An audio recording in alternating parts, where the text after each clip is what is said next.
Pregame.com.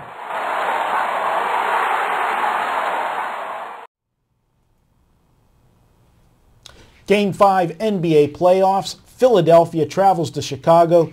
Stephen, I'm going to have the play on this one, and I'm going to be going with Chicago, and we'll get to my reasons in a minute. But Chicago, boy, does this season unraveled in a hurry. They were odds-on favorite to meet Miami for the NBA Eastern Conference Finals, and then you lose Derrick Rose.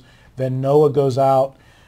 What's left for the Bulls? Do they have enough to get this done? Well, I thought they would have enough in Games 2 and Game 3, so those didn't work out very well for me. Losing Noah in Noah getting hurt in Game 3 certainly was a cruel blow to the Bulls.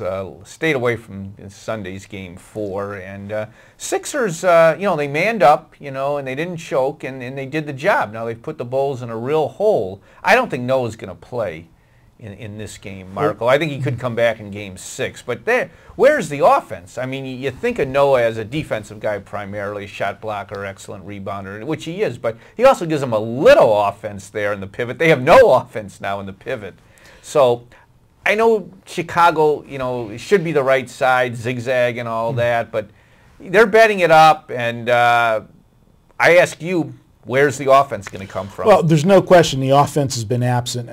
Is it the offense has been absent, or these are two of the better defensive teams in the NBA? Game 3, Philadelphia shot 34%, Chicago shot 37%. And when we went to Game 4, we got up to 40 and 39% between the two teams. That's not going to get it done.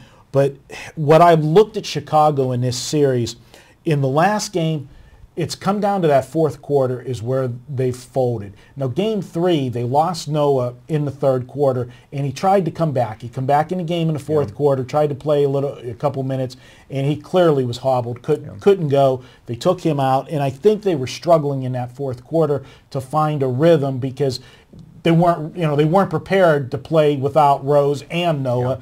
But then in Game 4, now you've had a chance to catch your breath, go to the chalkboard, draw up a game plan without them, and it's a situation where they played them tooth and nail again until they faded late in the fourth quarter.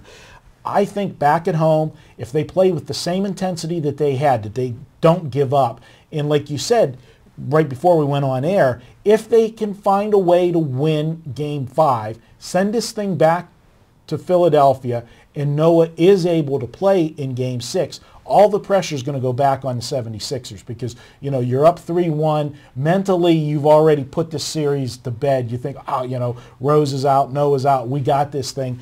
I think Chicago extends this. I think people are going to be very leery to take Chicago laying the points at home. I think we're getting enough of an adjustment with the injuries to go ahead, take Chicago, have them man up for this game. It's going to be a tight game. But I think in the end, fourth quarter, Chicago will pull away. You got the crowd in it. Extend this thing back to Philly. I got Chicago winning by 8. Well, they win by 8. They will cover the number. It's gotten, the early money has been on the Bulls. It's gotten a little too rich for my blood, so I'm going to lay off it because, if we've talked about this on the videos, I like to have the right side, and usually you can't get the value. I don't think there's any value on the Bulls, but I think they are probably the right side. I've gotten burned with them with 2 games, so I'm going to stay away from it. But let me kind of counter you a little bit, Marco. Without Noah, Spencer Hawes has gone off. He's a factor now without Noah. He can do some damage. I think Philly normally would think, well, this is a free roll for us, but I think they realize, too, the Bulls could get Noah back for Game 6. Then, as you aptly point out, the pressure reverts back to the 76ers. I think they're going to go all out here. Their young players are stepping up. Even the old man, Elton Brand, had some, key rebounds and things. And I think Drew Holiday, his confidence is up after this Game 4 win.